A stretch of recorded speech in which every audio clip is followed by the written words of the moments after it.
there guys, this is Jenny from Fuzzy and Birch, and I am here to show you how I use Marmalead. So I have some fun little tricks that I use whenever I list something new on Marmalead, and I'm gonna go through them.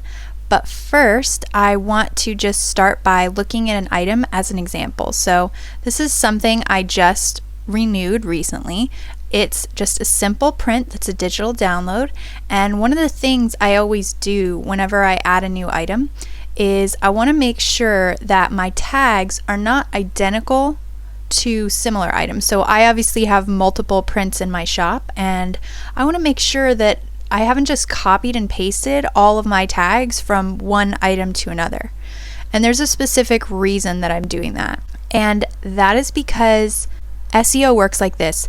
You can only rank for one keyword. If all of my prints here have the same tags over and over again, then they are all competing with each other for a spot on Etsy search. So it really makes sense to vary up your keywords. And what I do in Marmalead to do this is I find a huge collection of keywords that apply to my prints, and then I add a bunch of custom ones and a bunch of gift related ones. And I've actually created a worksheet that helps me do this. This is available on my blog completely free. I made it based on using Marmalead actually, and I just print it out and use it whenever I'm adding a new product so that I have record of all the tags that I've used in the past. So all you have to do is basically put down the product name, category, and your focus keyword, which is the #1 keyword that you are trying to rank for. In the case of this particular print, it's going to be one of the first ones. Here you can see that I'm trying to rank for typography art. All these other things are various categories, so typography art is the one that I'm trying to rank for in this case. Now on another print, I might be trying to rank for funny art or kitchen decor or any of these other tags, but it's not my focus keyword. What I will do with this focus keyword is I will then use it in the first sentence of my description. So right now I'm working with this print because I want to redo my tags and titles. So one of the first things that I would do is go up to this description and edit it so that typography art is in that first sentence, so that that word is clearly the focus keyword in search. Okay. That's how you use a focus keyword. So I will also, if I'm going to use any keywords for title, for example, if I was going to call this a nerd definition print, I could call it typography art nerd definition print in the case of my focus keyword, and I would just write that down here so I have record of it so I don't reuse it for another print. And then I just go to Marmalead and choose 13 to 20 tags that apply to this print. So here's how I do my Marmalead. I start by typing in my focus keyword. Okay, so when I put in typography art, I can see that the engagement is really low, the competition is really high, and there's low risk for a category page. So this is not an ideal focus keyword. As I said, we're redoing this particular listing, so my initial choice of typography art may have been good, but it's not good anymore.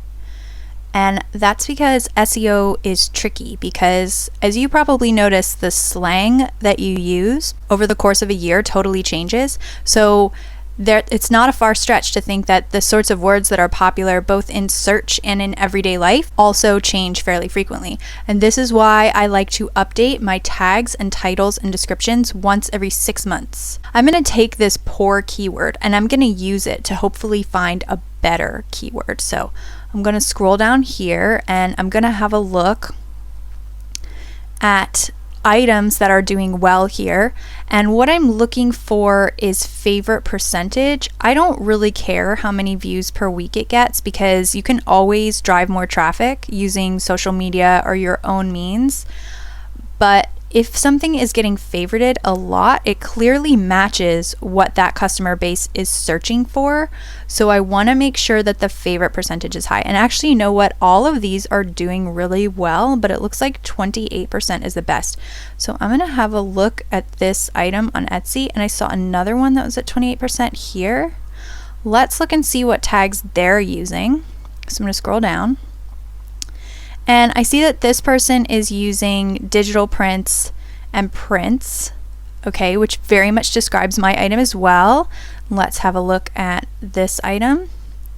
this person is, oh my God, using the exact same thing. That must be important. So I would say that this combination seems to have an effect. So what I'm going to do is I'm going to go back to Marmalead. Let's have a look down here and see what else is being used and how frequently they're being used together. So I like to look at this tag cloud. I love to look at this because it just helps me to kind of see what people's ranks are and how highly people are ranking for a certain word. So here's one that was very similar to what we're looking at, printable art. You can see that the favorites per week are way higher than a lot of the other ones here. So it seems like this is the keyword that I'm looking for, something with printable in it. Let's have a look down here. It looks like there's printable art. Let's see, art print. I'm seeing digital prints, digital art prints, and all that good stuff. Okay, so let's try printable art instead. Okay, so we can see that the engagement is moderate, the competition is very high, and there's low risk of being on the category page. Now, most people will say to you, do not touch this very high competition. But you know what? Printable art describes what I have and it's ranking well. I did the research, so I would totally take the risk. And on my worksheet here, I would put printable art as one of my top tags. Then I would look at my competitor. I would see that they did prints and digital prints, and that would be one of my other top tags up here. I'm risky like that. I have seen, the thing with SEO is you kind of have to decide, are you going to play it safe all the time? Because it's very unlikely that you're going to find 13 words that are dead perfect. So this is one that I think is worth not playing it safe for. I'm just going to scroll down and see what else is available to me here. I'm going to go ahead and have a look at the other tags that are used here and take a look, see if any of them apply to mine, and if they do, I want to go ahead and have a look at the favorite percentages. So most of these are pretty good. They're not horrible. So I would say any of these are safe to use in my worksheet for my remaining tags. I have to come up with 13 to 20 here because I'm going to mix them up for my different prints. That's why I usually shoot for 20. So let's scroll down and have a look at the tag cloud. This is something else that I would use to kind of figure out what applies to my print. So a lot of people I see on Etsy, they're like, oh, dude, geometric art is so popular right now. I think I'm going to use that in mine, even though it's only like kind of geometric, or like it's not really, but I sell other things that are geometric, so it's cool to use it. No, it's not. Stop doing that. You need to only pick tags that 125% describe what you are selling, because the people who are searching for your stuff are just going to skip right over yours if it's not what they're looking for. You want to find the people who want to find you. So like say to them, I'm here for you. I have what you want. Look, here it is, exactly what you're searching for. Don't say to them, look, I have a bunch of stuff in my shop and you need to see it all, because there's tons of it, because they're not going to do that. So I will only pick the tags that 100% describe what this particular item is. And then I will go ahead and mess with them and change the order of them. So I will take these top tags, these 20 or so that I'll wind up picking, and I'll mix them up in all different orders on my art prints. So maybe I'll take 3 art prints and I'll use the same tags, and then I'll take the next 3 art prints and I'll use a different set of tags that are the same but in different order, and then maybe there's a few swapped out for just specificity. This really allows you to mix it up on Etsy, and it also means that you're going to be more varied in search engines and when you're shown elsewhere online like Google. So it's really ideal to do this. Don't just copy and paste everything, because this takes like 5 minutes. It's like one of the easiest things you could possibly do to make your shop sell more. So I really don't see any reason why you wouldn't do it. Okay, the next thing I'll do is I'll take this main word and I'm going to go ahead and hit this keyword comparison tool. And I'm just going to compare it against the other words that were being used so I can see what orders to swap them out in. Okay, so you can see I've picked 4 words here and I'm just doing the comparison.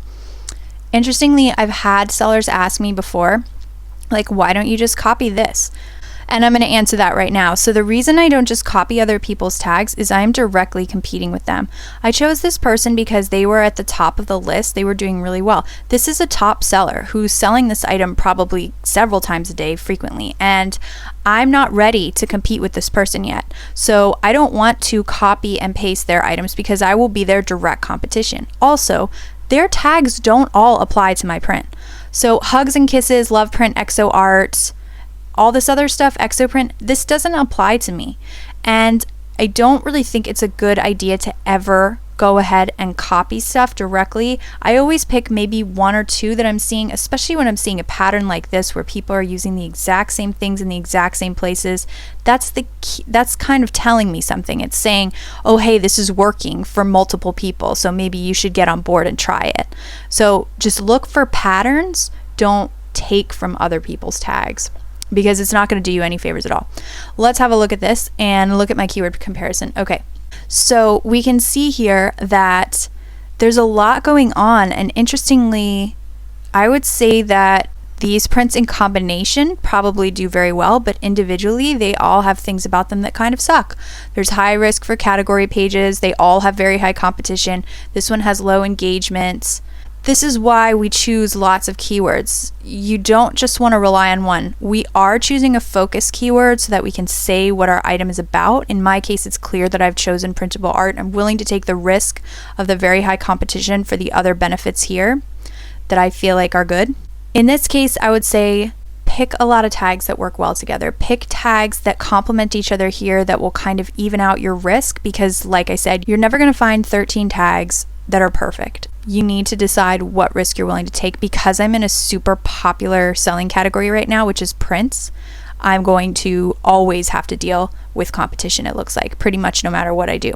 So that's how I would go ahead and do it. Now at this point, I would make a list of my 20 different tags here, and then I would finish completing this worksheet just so I could get an idea of what my competition is doing and how it works. Basically, I want to see what pops up when I search for my focus keyword, which I chose printable art.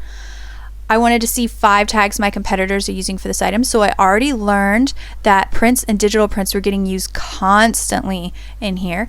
I just want to go ahead and go back to Marmalead, and I would have a look at the main page, and I would go back and I would see what other words my competitors are using. And it seems clear here what's popular for printable art, you know, wall art, instant download, printable, etc. So I could list those here for myself so I have an idea of what other people are calling their item and whether that's working or not.